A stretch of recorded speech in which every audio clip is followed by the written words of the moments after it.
Khadija would eat grass so that Rasulullah would eat good food. And she wouldn't sleep so that Rasulullah was safe. Which wife sacrificed like Khadija? That if it wasn't for her wealth, these 3 years in Abu Talib's valley, there is no way the Muslims would have survived. No way. She gave all her wealth, and that's why Rasulullah said, this religion would not have survived were it not for the wealth of Khadija and the sword of Ali. These two saved the religion of Islam. And look at the way the Muslims treat their grave today. The way the Muslims treat the grave of Khadija in Mecca.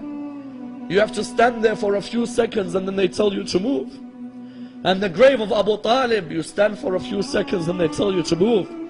And Rasulullah, when these two died, he said, this is the year of grief for me. I've lost my backbones, Abu Talib and Khadija. And I say to Sayyidah Khadija, oh Sayyidah Khadija, you were oppressed now and you were oppressed when you died. Someone says, what do you mean you were oppressed when you died?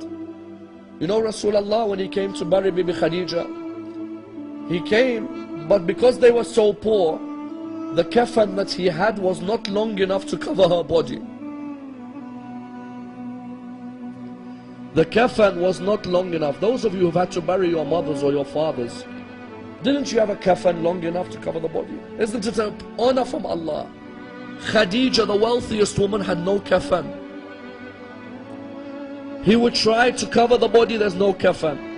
It is sad to see a human die without a kafan, isn't it? No human deserves to die without a kafan on their body. Rasulullah looked up towards the heavens. He said, Ya Allah, I am your prophet. And this is Khadija. I have no kafan long enough. I beg you, Ya Allah, answer my dua. The narrations say at this moment, Jibreel came to Rasulullah with 5 kafans. All of you know where I am heading. All of you take your hearts to where I am heading.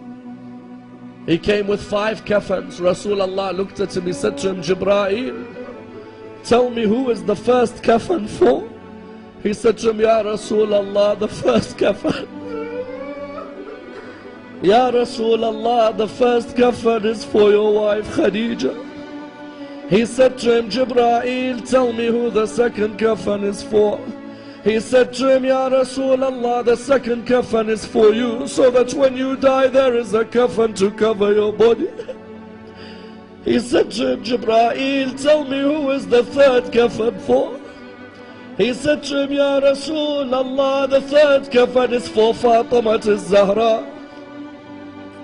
That when she dies there is a kafan to cover her body.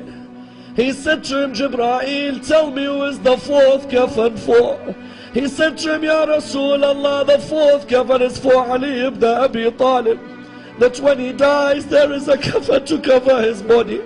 He said to him, Ya Rasulullah, he looked at him, he said, Ya Jibreel, tell me who is the fifth kafan for?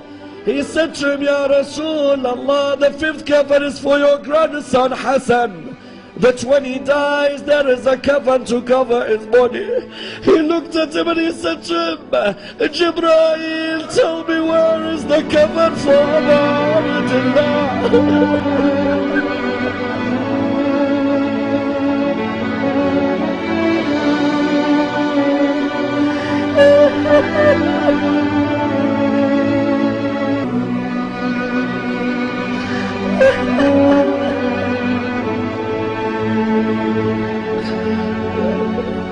He said to him, Jibreel, tell me where is the kafan for Abdullah?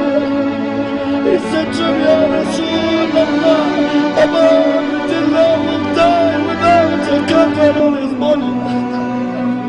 He said to him, Jibreel, why? He said to him, because the horses of Bani Umayyah will trample on the body of Abdullah.